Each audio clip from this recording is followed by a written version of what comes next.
Let us give all praise, glory, and honor to Yahweh, Ba'ashem, Yahweh Shai, Ba'ashem, Rachak, Wadash, and double honor to our elders and apostles, great millstone. To the hopeful elect, I want to bid you peace, safety, and endurance, Adawan Ratazah, in these days and these times that we're going through. I just want to, based on not a conflict, but a confrontation I had with an individual this week while, I was holding camp. I did a lesson earlier. I'm probably gonna do it over. But there was a guy that came up to my camp on Tuesday, and he asked me something about the 12 chart sign. Let me turn this AC off, Salaki.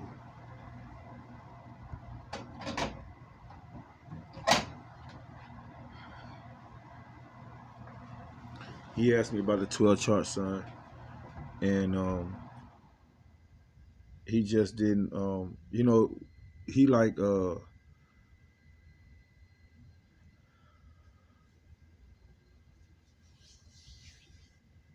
Salakia.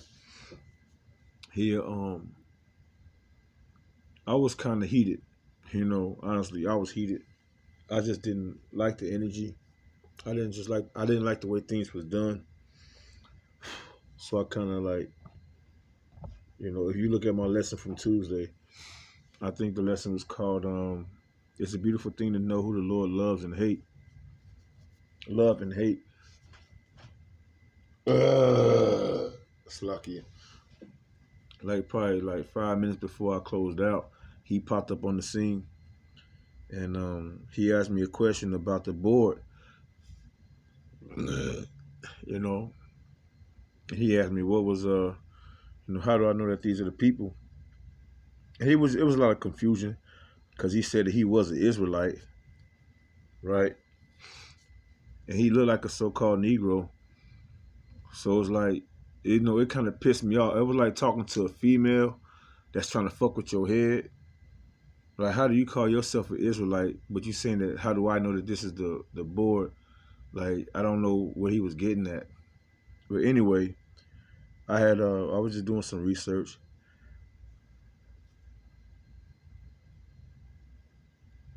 Based on the knowledge that I already had. Right, so I'm gonna go here. I'm gonna go into this lesson that says, prove all things.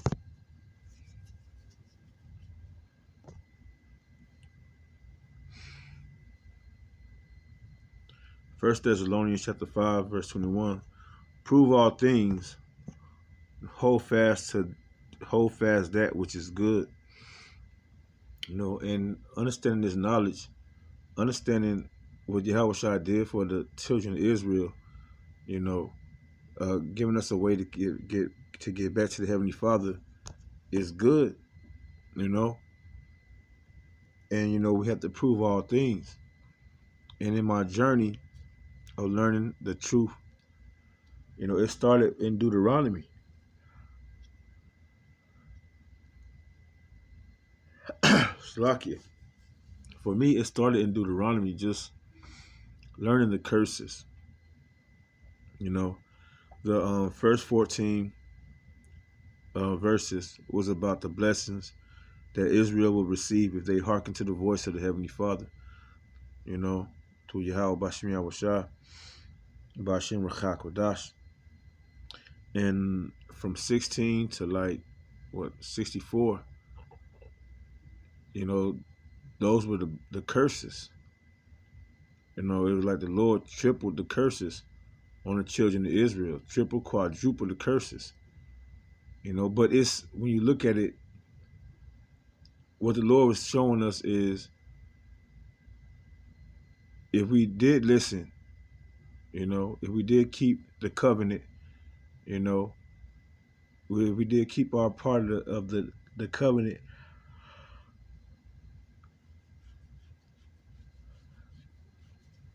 that based on how the Lord created everything, then we would have been in a better case But on the other hand, if we didn't keep the covenant, if we didn't listen and hearken to the Lord, that things were going to be things were going to be 4 times worse. And not only for us, but for the entire world. Not only for us, but for the entire world. Okay? And that's why we're here in this situation that we're in right now. Right? Prove all things. Because he had an issue with the 12 chart sign. You know, Judah being the Negroes, Benjamin being the West Indians, Levi being the Haitians, Simeon being the Dominicans, Zebulon being from those that were in slavery from Guatemala to Panama, Ephraim being in the islands, Puerto Rico, so-called. These are all so-called. Manasseh being a so-called Cuban stuck on the island of Cuba. Gad being here in North, they labeled them the North American Indians. Reuben, the Seminole Indians, also here in America.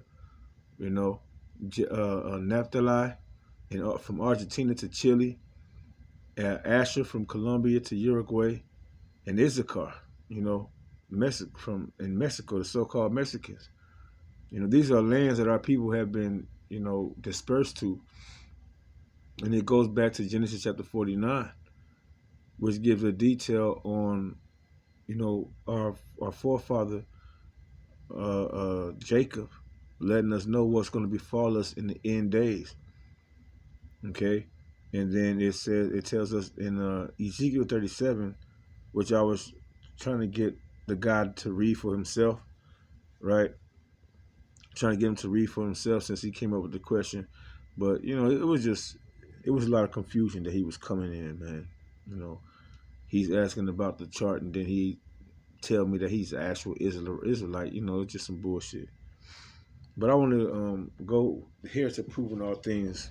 You know, I want to start in Leviticus. Let's go here.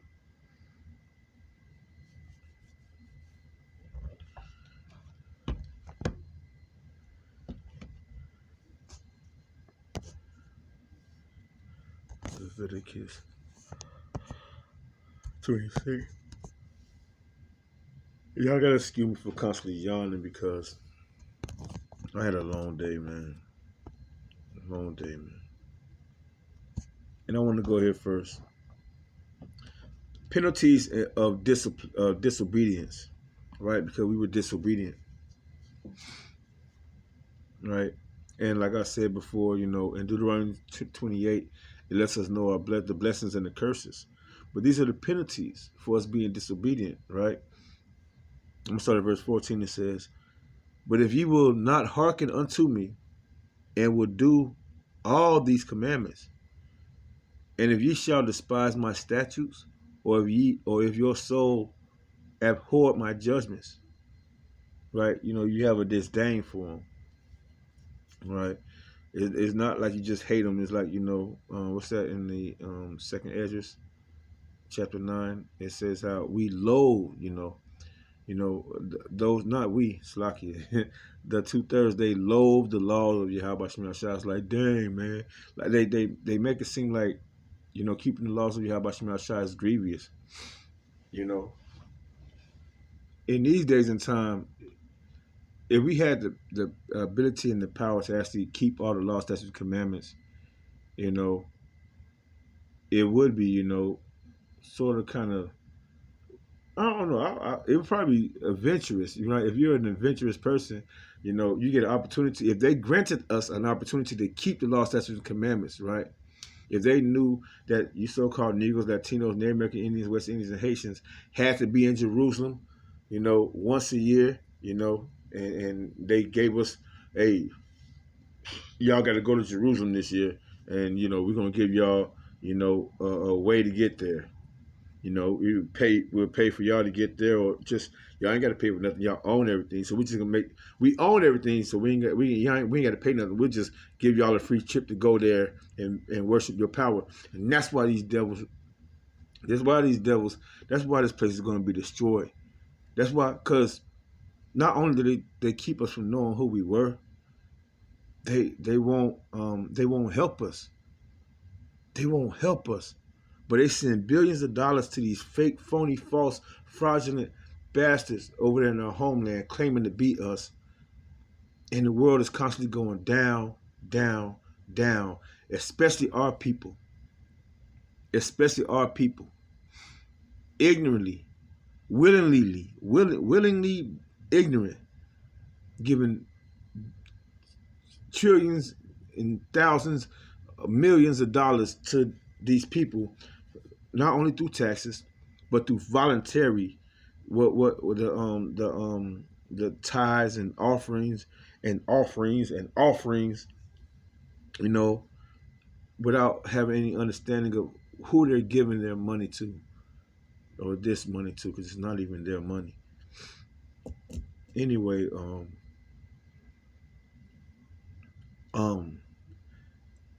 it says, or if your soul abhor my judgments, so that ye will not do all my commandments, but that ye break my covenant. I also will do this unto you. I will even appoint over you terror, consumption, and the burning of. Let me see what that means.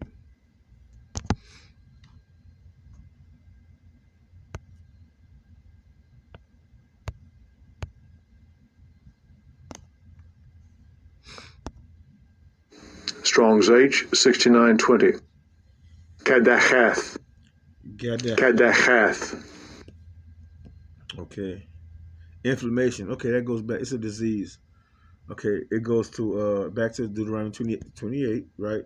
Verse 22. It says that you're gonna have inflammation, right? We'll have inflammation in our bones and our bodies, you know. And yeah, that happened to us. It happens to us. To this day, we're still cursed with those infirmities. It say, that shall consume the eyes and cause sorrow of heart. And ye shall sow your seed in vain, for your enemies shall eat it. You know, from our fruit, not just from the fruit of our bowels, you know, or the fruit that's, you know, the like apples and oranges, but the fruit of our body, you know, our children, you know, our enemies eat them up in vain as well. You know, they're like beasts. Our children have been mentally decayed. You know, they have been given a false sense of what life is and their duty as, you know, young men, women, you know, young men and young women growing up in society to be, you know, upstanding and righteous, you know, children of the Most High. Like I said before, this is all about how they can destroy us, for lack, you know, a better word, just simply just destroy us from being the best versions of ourselves. Though they put out this false narrative, be the best you can be, do what you will, you know, reach your dreams, your goals, your aspirations. But honestly, it's always because, for one, not letting us know who we are, and acting as if they're us. They're corrupting everything around us to constantly go off and sin. There's no way that we can be the best version of ourselves that we can be. There's fucking no way in this world. That's why we have to continue to pray, fast, and hope that Yahweh Shai comes speedily. You know, he can't get here fast enough. You know, I mean, of course, you know, we don't know, you know, who's of the elect, you know, but shit, man. Sometimes you have this thought like anything is better than, when you know the truth, anything is better than every day waking up to this bullshit. Every day waking up to this bullshit when we know that the Lord is going to come and destroy this shit and make it better for his people. And Lord, wouldn't we be a part of his people? Period. Even more, Lord willing, his elect, to see the downfall of our enemies. Again, Leviticus 26 and 16, I'm going to start in the middle. That shall consume the eyes and cause sorrow of heart, and ye shall sow your seed in vain, for your enemies shall eat it. And I will set my face against you, and ye shall see and ye shall be slain before your enemies. They that hate you shall reign over you, and ye shall flee when none pursueth you. And that's our people. That's our people. We have no strength. We have no power. You know, we're constantly paranoid. You know, when you're in your car and you driving, even if you have a license, if you in your car, well, nah, if you got a license, you straight. But a lot of our people can't even afford licenses, you know, or they get a bad situation where, you know, they don't have the proper, you know, insurance or whatever, and then now they gotta whenever they see a cop get behind them, they gotta, you know, duck and dodge and you know, play a motherfucking cat and mouse game. You know, when it shouldn't even be like this. Being the people that the Lord chose, but these are the curses, and no one else go through this shit. It's starting to affect the other nations now, though, as the Lord said in Deuteronomy. Is that Deuteronomy? Yeah, Deuteronomy 30:7. That these curses are gonna be put on these other heathen nations, man. This is the awakening, you know. This is a telltale sign that the elect is waking up and returning back to Yahweh Shah in spirit and in truth, to worship him in spirit and in truth. Not playing games. Verse 18, it says, if ye will not yet for all this hearken unto me, then I will punish you 7 times, of a complete number of times, more for your sins. And I will break the pride of your power, and I will make the heaven as iron and the earth as brass. Okay. And that's pretty much, you know, pressure above, pressure from pressure above, pressure below. That what Esau Edom, you know, that's that's why Esau Edom was created. You know, he was created for destruction. He was created to bring a sword against the children of Israel. He's a sword on the left. Let's see, King David said that, right? The Lord said, he said, protect me deliver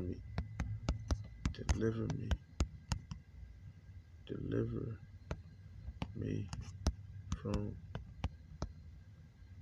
thy sword. From the wicked, who's that sword? Right, yep, there we go. Psalm 17 verse 30. And this is the prayer that we're praying, the hopeful elect, Lord willing, the tabernacle of King David. He said, arise, O Lord, disappoint him. Who is him? Esau Edom, the wicked, the one the Lord is using to be to place chastisement on the children of Israel. He's using Esau Edom as a whooping stick, a form of correction for our people to wake up and realize we are those people. Esau Edom being the so-called white man, who else is going through this? Those people that claiming to be us, ain't nobody whooping their ass. They getting benefits. They getting over $1 billion a year. Was it 20-something billion dollars a year? You know, just to play with.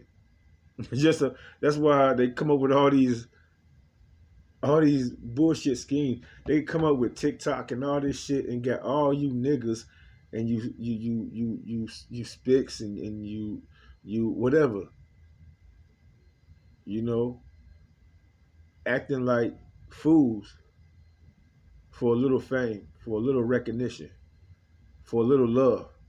Trimming your ways to seek love from this damn devil and from everybody else that don't give a fuck about you. When the Lord said, come back to me, man, I love you more. I taught you, I trained you, you know, I brought you up, I gave you everything. Return back to me. This is what I need you to, this not what I need you to do, because he don't need nobody to do shit for him. This is what I want you to do. Keep my law, statutes, and commandments. Rehearse the righteous acts. Return back to me. Learn of me. Know my ways. Learn my name. Call upon my name. Respect your elders. Don't talk trash. Respect those that came before you. You enter into other men's labors. There's an order. I'm about order. I'm not about confusion. I'm not about doing things your way. It's a chain of command. Get in line.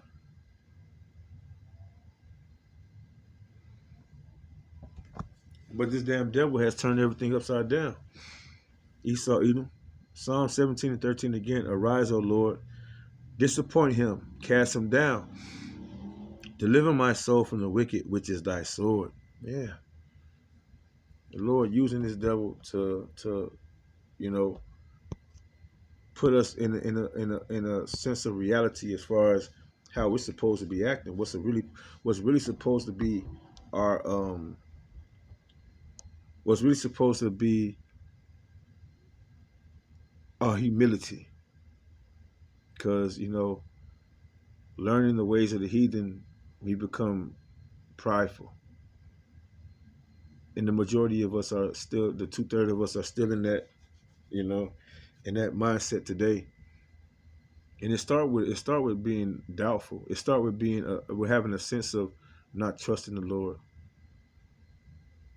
That's where it starts from, a sense of not trusting the Lord, not having faith in Yahweh Shem Yahushua since we came out of Egypt. And there's many occasions since that day, which we're going to get one. We're going to get one of those occasions in Numbers. I got it written down. We're going to get that, how our people had no faith, how they feared these other heathen nations, the same way they do to this day. Same way they do to this day, trying to save Esau, Edom. Instead of just,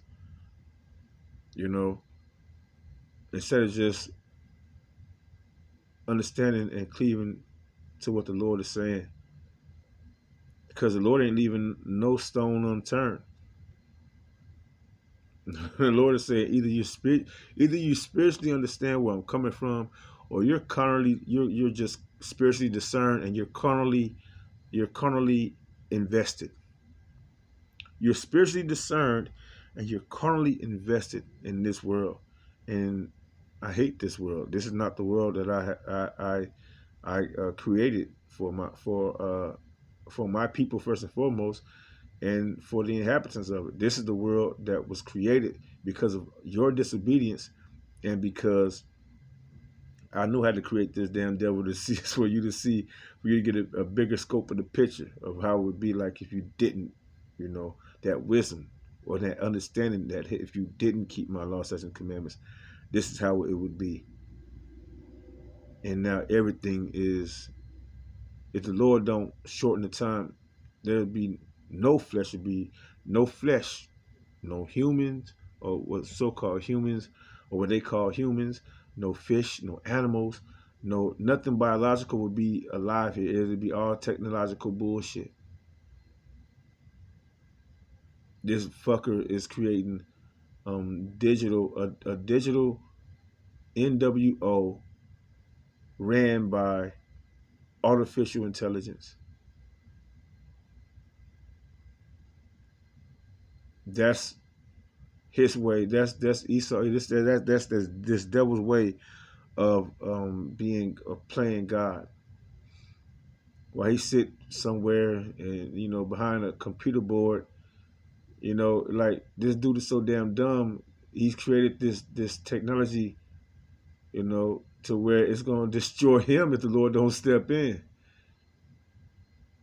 Anyway, it's some Matrix shit. But anyway, let me finish this verse 18 again. It says, and if ye will not yet for all this hearken unto me, then I will punish you 7 times more for your sins. And I will break the pride of your power, right? And I will make your heaven as iron and your earth as brass. Okay.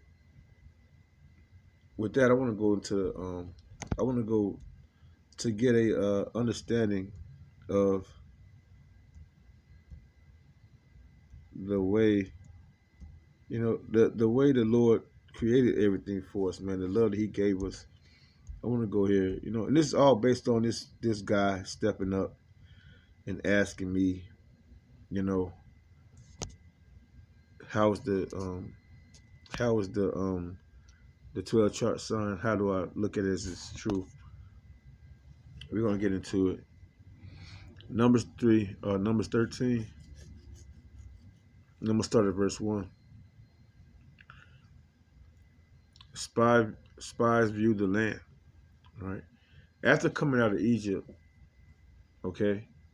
After coming out of Egypt, after crossing the Red Sea, when our enemies chased us down, the enemies, the Pharaoh and his men chased us down. The Lord opened up the Red Sea, split the Red Sea with Moses, and we got into the wilderness, and we made a covenant with Yahweh Shem Yahushua. A lot of our people were just, they weren't, they were comfortable in their slavery. They had homes, they had tents, they had bullshit food to eat, just like right now. Our people are comfortable, in these so-called living situations. But the Lord is about to do a new thing. It's going to be the same way, right? Where, we're going to be out in the wilderness. We're going to be out and about. We're not going to be, in a certain place, having homes and roofs over our heads. The Lord said you're going to have to be as pilgrims upon the earth. And that time is coming again. For, what's that in Micah chapter 2, this is not a place of our rest anyway. These words give us hope that something better is coming for the children of Israel. In totality, coming for the whole earth. Something better is coming, better than what we're seeing right now with all of this bullshit. I want to get Numbers 13 and start at verse 1. Our homeland, man. This is the land, man. It's verse 1, and the Lord spake unto Moses, saying, Send thou men that they may search the land of Canaan, which I gave unto the children of Israel. The Lord gave us this land, man. The most prosperous land in the world if it's being ran in purity. I say, which I gave unto the children of Israel, right? So over there in Israel, over there in Jerusalem, where our land is being trodden down under the feet of the heathen, right? That land belongs to us. It said, in every tribe of their fathers shall ye send a man, every one a ruler among them. And Moses, by the commandment of the Lord, sent them from the wilderness of Paran. All these men were heads of the children of Israel. All right. And as we go down,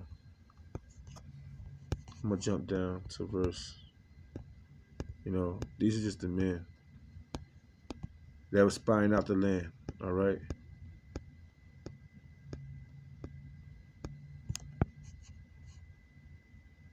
Verse 17, it says, And Moses sent them to spy out the land of Canaan, and said unto them, Get you up this way southward, and go up into the mountain, and see the land, what it is, and the people that dwell therein, whether they be strong or weak, few or many, and what the land is that they dwell in, whether it be good or bad, and what cities they be that they dwell in, whether in tents or in strongholds, and what the land is, whether it be fat or lean, whether there be wood therein or not, and be ye of good courage, and bring of the fruit of the land. Now the time was the time of the fruit, the first grapes. But I'm gonna jump down to get, those are just details. Here go the spies' reports. Verse 25, it says, And they returned from searching of the land after 40 days. And they went and came to Moses and to Aaron and to all the congregation of the children of Israel unto the wilderness of Paran to Kadesh, and brought back word unto them and unto all the congregation, and showed them the fruit of the land. And they told him and said, We come into the land whither thou sentest us, and surely it floweth with milk and honey, and this is the fruit of it. See, the Lord blessed that land, and he gave all of our enemies over to us for us to inherit that land. But because we went off, going back to Leviticus, as we read Leviticus 26, if we didn't keep his commandments, he was going to put us on the bottom and put our enemies on top of us. Okay? Our enemies. Get that. Our enemies. Let me jump down to verse 33, I believe it is. Matter of fact, I want to start here. I'm going to go to verse 30. It says, and Caleb stilled the people before Moses and said, let us go up at once and possess it. Right, because the people were tripping.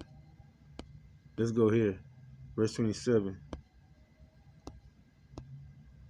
No. Verse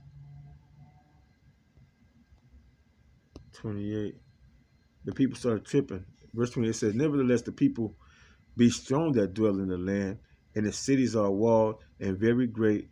And moreover, we saw the children of Anak there. The Amalekites dwell in the land of the south, and the Hittites and the Jebusites and the Amorites dwell in the mountains, and the Canaanites dwell by the sea and by the coast of Jordan. It's funny because a brother, I can't say a brother, I don't know. Somebody came up to the camp from Jordan. It says, and Caleb stilled the people for Moses and said, let us go up at once and possess it, for we are well able to overcome it. But the men that went up with him said, we be not able to go up against the people, for they are stronger than we. And they brought up an evil report of the land which they had searched unto the children of Israel, saying, the land through which we have gone to search it, it is a land that eateth up the inhabitants thereof, and all the people that we saw in it are men of great stature. Okay. It says, and there we saw the giants, the sons of Anak, which come of the giants, and we were in our own sight as grasshoppers, and so we were in their sight. So they faithless. Let's see what this grasshoppers is. Let's see what giants. They talking about giants. This is the definition of giants. To get y'all out of that bullshit that the world got you to believe. Like these Strong's H 5303. Naphiel. Nephilim. Okay, Nephilim, right? The Nephilim, right? Giants. This is the meaning, the strong definition of giants. Properly, a filler, i.e., a bully or tyrant, right? They were just bullies and tyrants. They were, they weren't diplomatic, if anything. They were ass kickers. They were violent men, and rightfully so. They learned from Esau Edom back then. They learned from Esau Edom. They were fucking bullies. Remember when I think that's in Numbers 2, when Jacob had to get from one side of Egypt to another. Was it Egypt? He had to pass by the highway, and Esau came out with their swords. Edom came out with their swords. They told him, "Now y'all can't come through here." I believe that's in 22. Let me see. Is it Numbers? I believe it's got to be Numbers. Let me go back. Yeah, these fuckers are fucking bullies, man. Let's get it.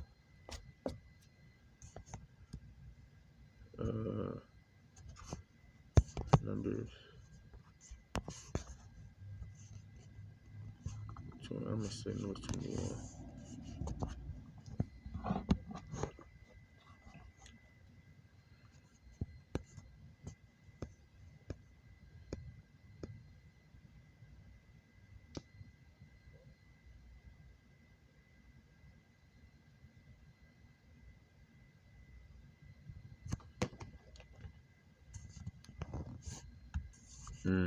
Yeah, that was a good one. I think it's probably 20.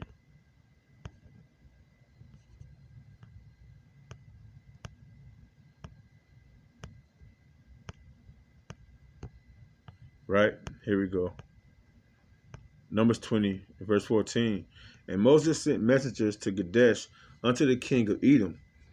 Thus saith thy brother Israel, Thou knowest all the travail that have befallen us, how our fathers went down into Egypt, and we have dwelt in Egypt a long time, and the Egyptians vexed us and our fathers. And when we cried unto the Lord, he heard our voice and sent an angel, and have brought us forth out of Egypt. And behold, we are in Kadesh, a city in the uttermost of thy border. Let us pass, no, let us pass, I pray thee, through thy city, through thy country. We will not pass through the fields. They're not gonna take nothing. And through the vineyards, they ain't gonna take no grapes. Neither will we drink of the water of the wells. We will go by the king's highway. We will not turn to the right hand nor to the left until we have passed thy borders. And Edom said unto him, Thou shalt not pass by me, lest I come out against thee with the sword. And the children of Israel said unto him, We will go by the highway, and if I and my cattle drink of the water, then I will pay for it. I will only without doing anything else go through on my feet. And he said, Thou shalt not go through. And Edom came out against him with much people and with a strong hand. Thus Edom refused to give Israel passage through his border, wherefore Israel turned away from him. This motherfucker. He the same way to this day. This bastard ain't changed. Let's go back to 13. I think I want to jump to 14, right? Cause we finished 13, right? 30. What was that? 30. Yeah, the Giants. They was fucking bullies. Let's get this in 14 though. 14. The people rebelled, and all the congregation lifted up their voice and cried, and the people wept that night. And all the children of Israel murmured against Moses again, right? And against Aaron. And the whole congregation said unto them, Would God that we had died in the land of Egypt, or would God we had died in this wilderness? Because they were just faithless. Just like, they didn't have a vision, right? And wherefore have the Lord brought us unto this land to fall by the sword, that our wives and our children shall be a prey? Were it not better for us to return unto Egypt? And that's what these people are going to be saying in the wilderness right now. The time that we're coming into when the Lord said, be as pilgrims upon the earth, these people are going to start bucking up. They're going to start, hey, man, it was better when let's go find a FEMA camp temple, whatever the fuck they're going to come up with in their imagination. And the Lord going to deal with them justly. Teeth the wild beast. The time that we're coming into, Lord willing, we don't become those faithless, murmuring Israelites. Okay? Pray for that. Were it not better for us to return unto Egypt?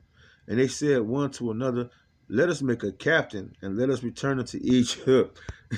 Then Moses, a captain, speaking of, a captain talking about you already got the mark of the beast, some bullshit. Right? That's who they want. They want a captain, right? Then again, verse 5, it says, Then Moses and Aaron fell on their faces before all the assembly of the congregation of the children of Israel. And Joshua the son of Nun and Caleb the son of Jephunneh, which were of them that searched the land, rent their clothes. Yeah, they got pissed off.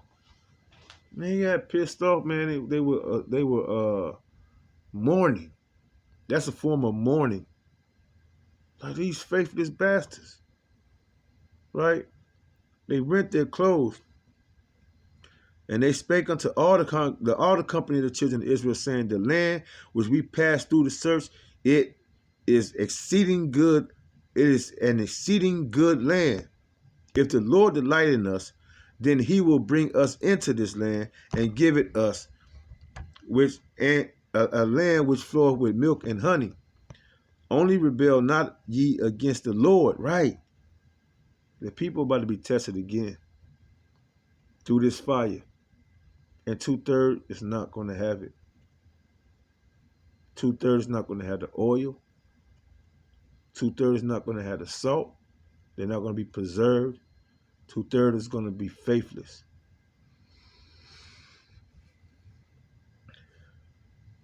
It says, again, verse 9, only rebel not ye against the Lord, neither fear ye the people of the land, for they are bread for us. What did the Lord say? The wicked stored up the wicked, or the righteous stored up riches for the righteous. Let me get it. We come back. I don't want to desire. We'll come back to it. For the just, the wicked store up riches. Store up riches for the just.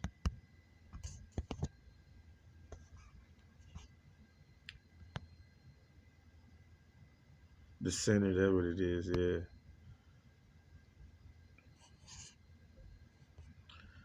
Proverbs 13:22, a good man leaveth an inheritance to his children's children, and the wealth of the sinner is laid up for the just.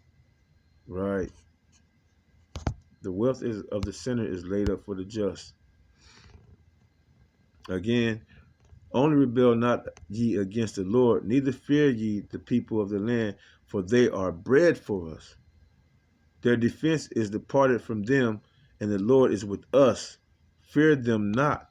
But all the congregation stoned them with stones. And the glory of the Lord appeared in the tabernacle of the congregation before all the children of Israel. So and that's what these people are going to be doing right now. They're going to be trying to give us over to the heathen. 2/3. Is going to be trying to they're going to be an enemy to the elect of Israel. And it's just beautiful to know the times that we're coming into. So mentally, spiritually, physically, the elect is going to be prepared for it. Because we know that this is all the will of Yahweh Bashim Yahushua. It's I'm gonna get past that. Y'all can read that for yourself. I'm gonna go to this is the Lord's how the Lord looked at these people.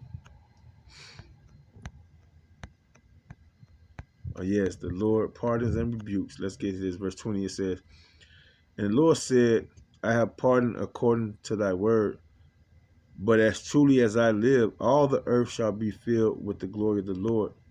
Because those men which have seen my glory and my miracles, which I did in Egypt and in the wilderness, and have tempted me, now these 10 times, and have not hearkened to my voice, surely they shall not see the land which I swear unto their fathers, neither shall any of them that provoke me see it, but my servant Caleb, because he had another spirit with him, and have followed me fully, him will I bring into the land whereinto he went, and his seed shall possess it.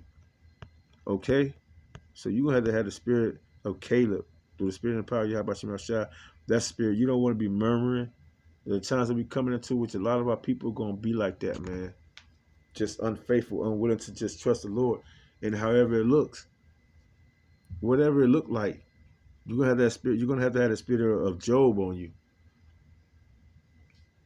You're going to have that spirit of Job on you. On us, Lord willing. Let me go ahead. I know I already spent a lot of time. I just want to get this 2 Samuel chapter 8. Because this is us. We going through the same shit. I'm going to start at verse 1.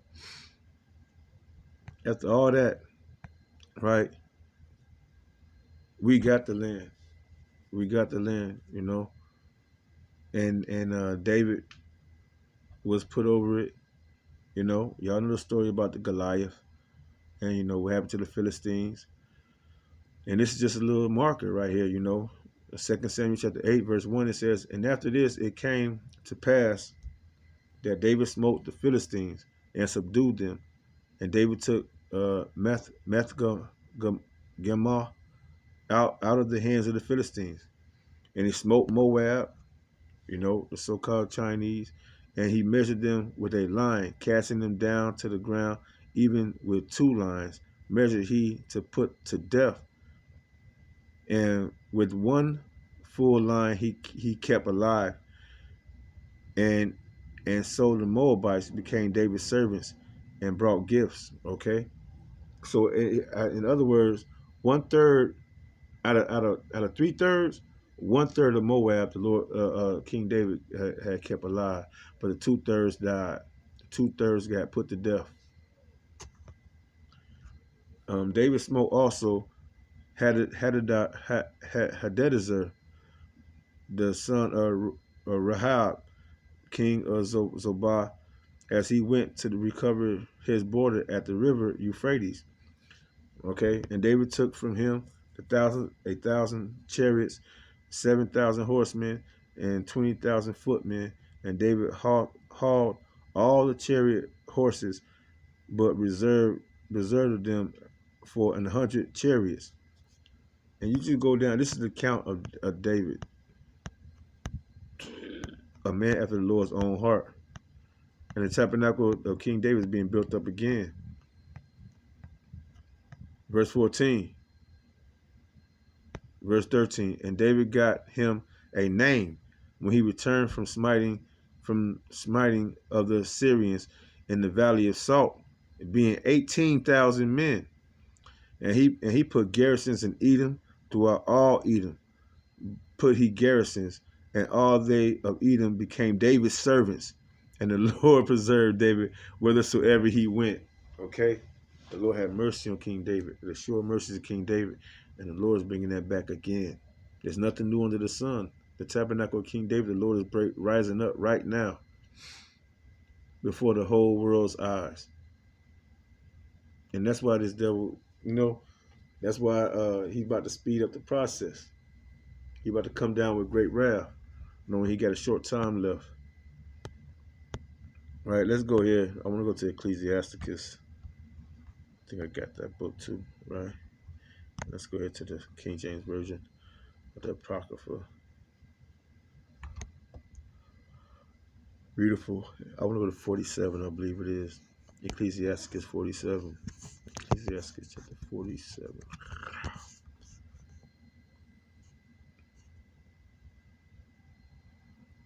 Hey, check this out, man. King David nor Yahushua would not have come out of any other heathen nations, let alone Esau, especially not Esau. King David or Yahushua, the tabernacle of King David, Yahushua going to sit on the throne of King David. Right? The bloodline. This is another thing. Them people that's over in our homeland right now, they don't even speak about this prophecy coming to pass. All right? Let's start at, I'm going to go down to verse 20, 21. I'll start. Ecclesiasticus chapter 47.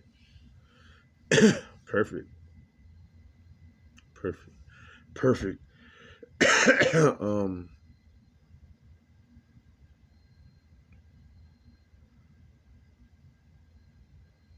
Yeah, after King David. Verse 21, it says, so the kingdom was divided, and out of Ephraim ruled a rebellious kingdom.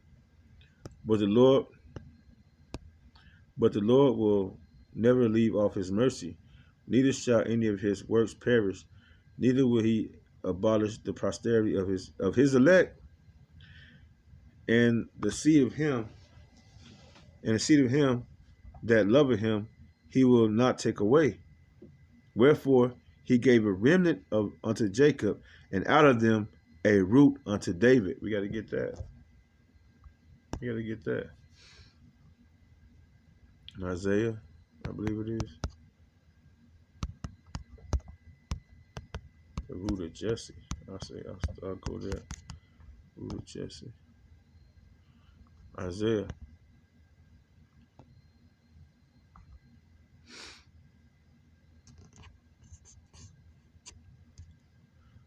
All right, let me see. Open that up. Isaiah 11. That's beautiful. I'll start at the beginning. In verse 1, it says, and there shall come forth a rod out of the stem of Jesse. Right? Who's Jesse? Jesse's the father of King David. Right? and a branch shall go out of his roots, and the spirit of the Lord shall rest upon him. This is Yahweh Shah. The spirit of wisdom and understanding, the spirit of counsel and might, the spirit of knowledge and of the fear of the Lord, and shall make him of quick understanding in the fear of the Lord.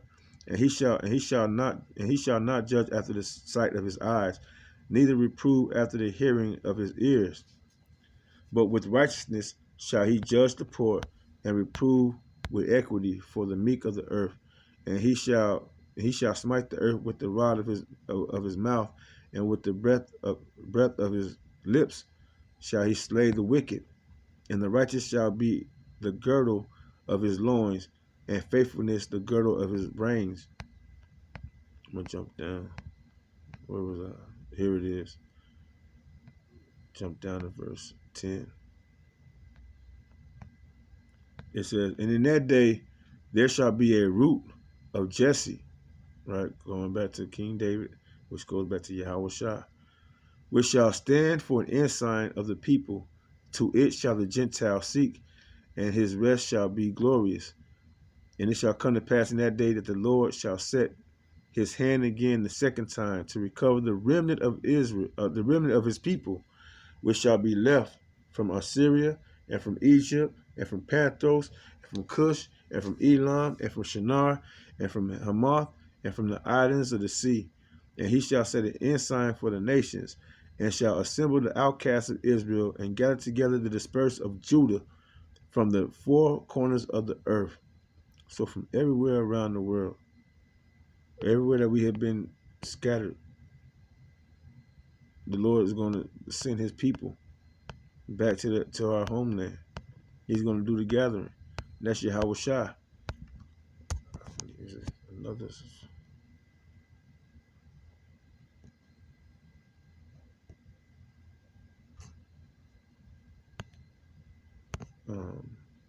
I think it's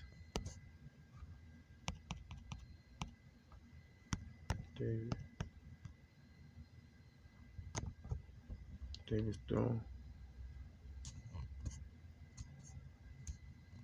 Matter of fact, let me go back to that Ecclesiastes. Ecclesiastes 47. Y'all ain't gonna give it to me. I gotta look for it. All right. Verse 22 again said, but the Lord will never leave off his mercy, neither shall any of his works perish, neither will he abolish the posterity of his elect, and the seed of him that loveth him will not take away. Wherefore he gave a remnant unto Jacob, and out of him a root unto David. Thus rested Solomon with his fathers, and of his seed he left behind him Rehoboam, even the foolishness of the people, and one that had no understanding, who turned away the people through his counsel. There was also Jeroboam, the son of Nebat, who caused Israel to sin, and showed Ephraim the way of sin. And their sins were multiplied exceedingly, that they were driven out of the land. Okay? For they sought out all wickedness till the vengeance came upon them. Okay? And that's when you go into Kings, starting with the northern kingdom, going into the captivity of Assyria. Right? You go to Kings, let's see. You go to 1 Kings chapter 12. It leads into it. But I think the major one is, let's see.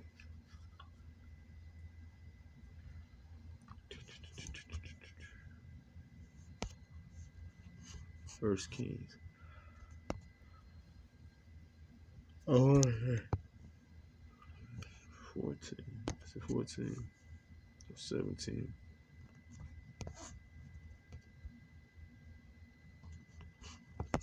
Y'all playing with me.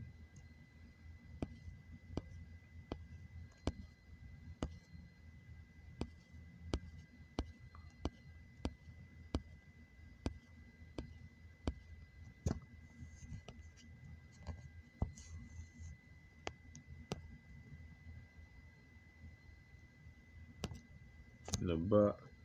All right.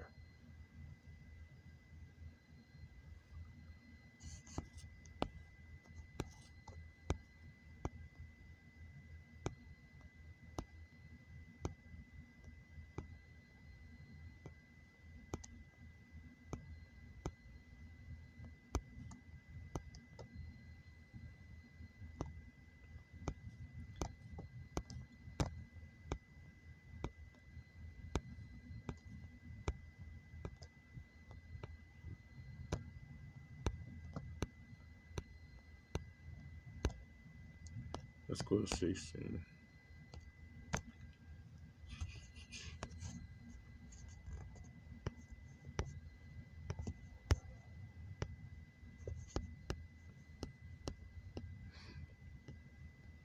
Right. Here go one of the parts, the kingdom being split. 1 Kings 16 and 21, it says, Then were the people of Israel divided into two parts. Half of the people followed Tibni, the son of Ganath, to make him king, and half followed Omri. Okay, it's another one that say, how is it worded?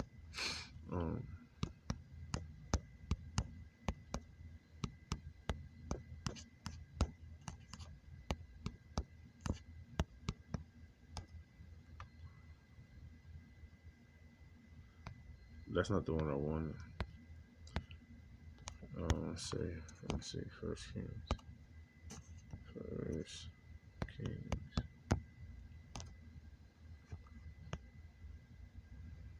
Yeah. 1 Kings 11.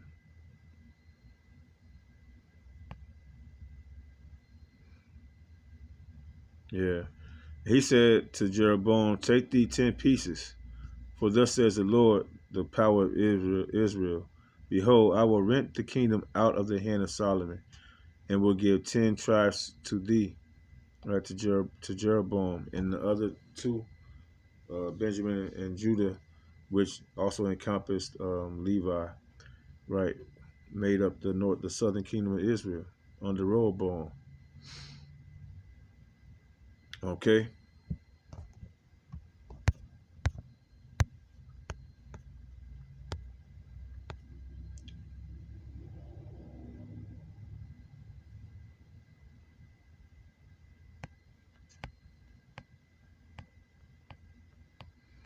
In which we know the northern kingdom went into captivity under the Assyrians, right?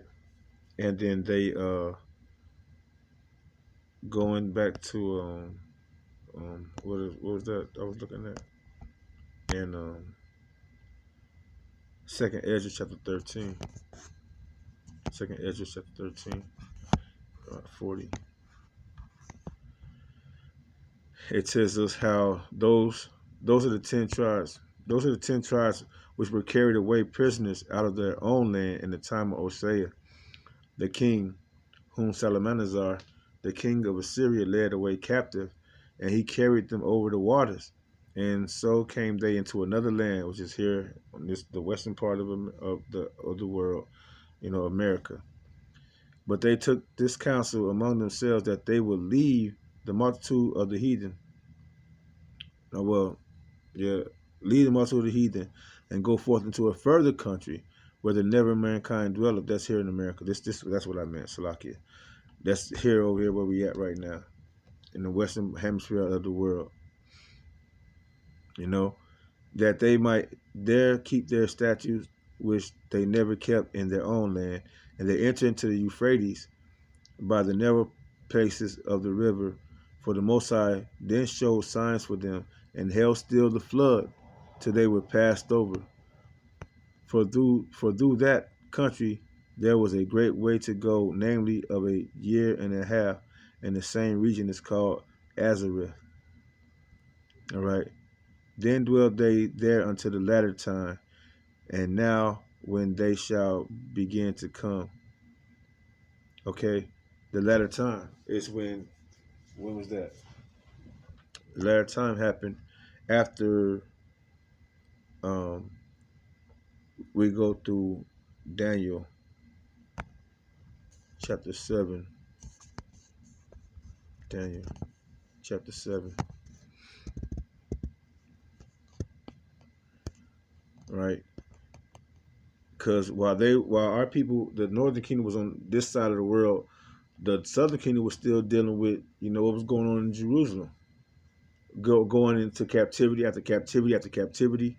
These four beasts right here. Right? These four beasts that came up out of the sea. The Assyrian captivity, the Babylonian captivity, And here you got the Grecian the Persian and the Mede captivity, which which is the other beast, a second beast like a bear, and raised itself up on one side, right? And it had three ribs in the mouth in the mouth of it between the teeth. That's when they had destroyed Libya, Egypt, and Lydia, Egypt, and Babylon. Okay, so that was the Persians and the Medes, which that captivity wasn't that bad. We still knew who we were. We were going back and forth, to build up the temple. And then you go down to this captivity. This is the Grecian captivity, like a leopard. That's when Alexander um um damn, I don't want to say the wrong thing. Let me see. Uh, Alexander and Alexander from um,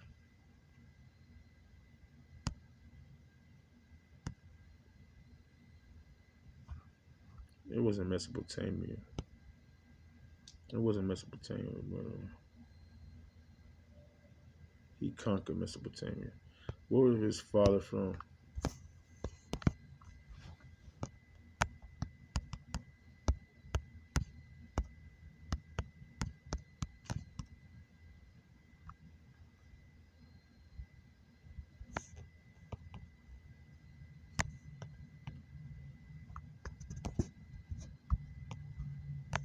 Where was his father from? Mesopotamia, that's what I want to say. Macedonia, the water Yahweh. I remember the brother Ariel he mentioned that. Macedonia, the water Yahweh. Yeah, Macedonia. Alexander from Macedonia. Yeah, he wasn't from Greek. He wasn't Greek, right? And then our people, the northern kingdom, I mean the southern kingdom, after the Grecians, after that hard captivity, we went into the Roman captivity right here, the fourth beast, right? Verse 7, the fourth beast, where our Lord Yahweh Shai, was came in the flesh. He was born, to give us a redemption back to the Heavenly Father, to be sacrificed, to die and be risen again, you know, to die and be risen again as a functioning form of faith to the elect of Israel, to overcome death, right? Um, I know this lesson is going on a little far. I'm not gonna go too much further though. I want to get, just to like even it out, not even it out, but just like get straight to the points. You know, when in Matthew, the Lord gave us a depiction of what was going to happen. You know, and after He left, verse 16. Because our people, the northern kingdom, was on this side of the world, right? And we were still in Jerusalem. It says in Matthew 24, verse 16,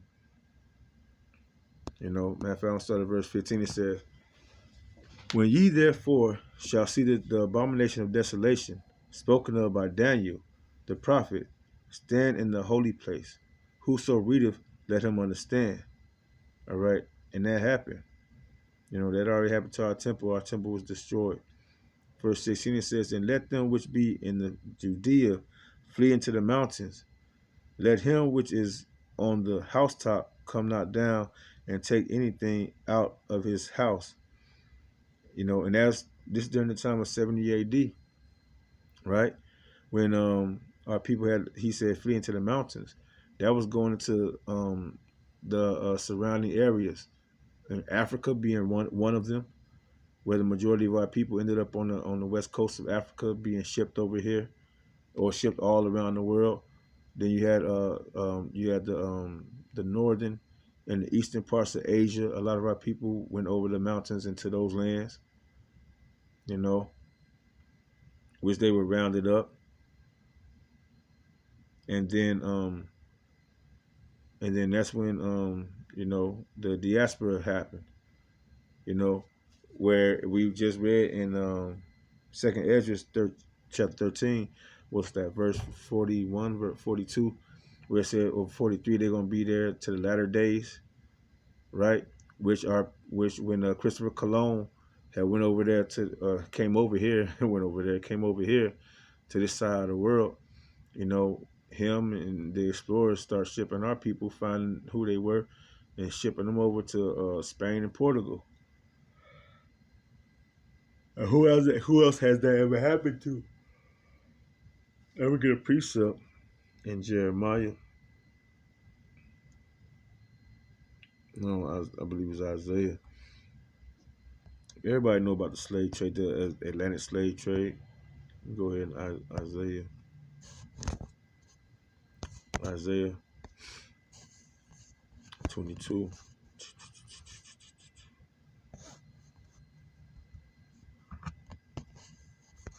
Isaiah 22. I'm going to jump down to verse 17.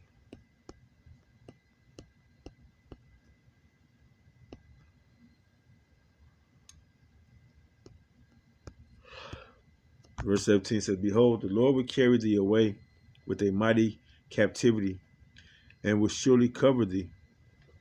He will surely violently turn and toss thee like a ball into a large country. There shalt thou die, and there the chariots of the Lord thy glory shall be the shame of thy Lord's house. Right? The chariots of the Lord shall be, of thy glory shall be the shame of thy Lord's house. Swing down, sweet chariot. Looking at us, going through our captivity, as we read in Leviticus 26 from the beginning, starting at verse 14 on down. What was going to happen to us for not keeping the law, statutes, and commandments, for not hearkening to the voice of the Lord, and our people asking for a captain and asking for the face of a man. You know, the Lord said, "Put not your trust in man's hand." Let me see if I can get that.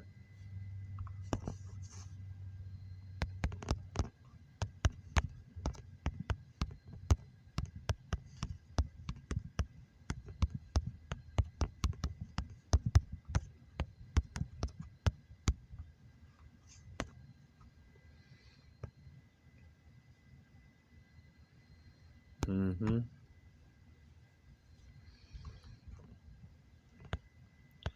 Put not your trust in princes, nor in the Son of Man, in whom there is no help. His breath goeth forth, he returneth to his earth. In that very day his thoughts perish. Happy is he that the most that the God of Jacob, that have the God of Jacob for his help, whose hope is in the Lord his power. That's where our hope should be in. Like Caleb was. Okay? Like Joshua was. He wasn't worried about none of these people out here. Worried about none of these fools, none of these doggone niggas and these bitches or this system.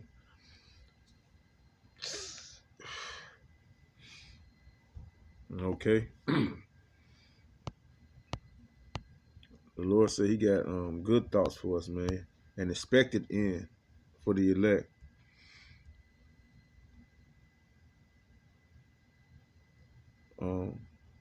I want to go back to that Leviticus, and we're going to probably close out on that. You know, I know it's been a long one. I was going through a lot, man. I was learning a lot, man, and I just want to get this out there because nobody else has been through what we've been through, and no one else is going to receive what we receive, what we're going to receive. Lord willing, we be a part of that elect so we can see it all happen. All right. Leviticus 26, in verse 39. It says, "And they that are left of you shall pine away in their iniquities in your enemies' lands, and also in the iniquity of their fathers shall they pine away with them. If they shall confess their iniquity and the iniquity of their fathers with their trespass, which they trespass against me, and that also they have walked contrary unto me, and that I also have walked contrary unto them, and have brought them into the land of their enemies. If then their uncircumcised hearts be humbled, and they then accept of the punishment of their iniquity." Right, that's what this is. This is not for us to boost up ourselves, for us to be proud in our, in whatever life that this world is trying to give you. This false life, false sense of life and hope and bullshit. And we're here to convict, to acknowledge our sins before the Lord. That's what we're here for. So that He could turn back to us with open arms, with love and grace. Right? They say, humble hearts be humble, and they then accept of the punishment of their iniquity. Then will I remember my covenant with Jacob, and also my covenant with Isaac, and also my covenant with Abraham will I remember, and I will remember the land, and the land also shall be left of them, shall be left of them, and shall enjoy her Sabbath while she lieth desolate without them, and they shall accept of the punishment of their iniquity, because they despise my judgments, and because their soul abhorred my statutes. And yet for all that, when they be in the land of their enemies, I will not cast them away, neither will I abhor them, to destroy them utterly. It's at Jeremiah chapter 30, verse 10. Right, to destroy, verse 10 and 11, to destroy them utterly, and to break my covenant with them. For I am the Lord, their power, and I will for their sakes remember the covenant of their ancestors, whom I brought forth out of the land of Egypt in the sight of the heathen, that I might be their power. I am the Lord. These are the statutes and judgments and laws which the Lord made between him and the children of Israel in Mount Sinai by the hands of Moses. Okay, so the Lord ain't gonna forget us, We had to go through these curses. We had to, go through this, as a learning lesson, and the Lord, have mercy on those that acknowledge their sins, they acknowledge our transgressions, and return back to Him. Honestly, with this lesson of hope, you so-called Negroes, Latinos, Native American Indians, West Indians, and Haitians, and the rest of the speckled bird, that we endure. Adonai Ratazah. With that, I'm going to close out, giving all praise, glory, and honor to Yahweh, Ba'ashem, Yahweh Shah, Ba'ashem, Rachak Kodash, double honor to our beloved elders and apostles, great millstone. Till next time, Kwam Yasharala, Abba, Abba, Abba.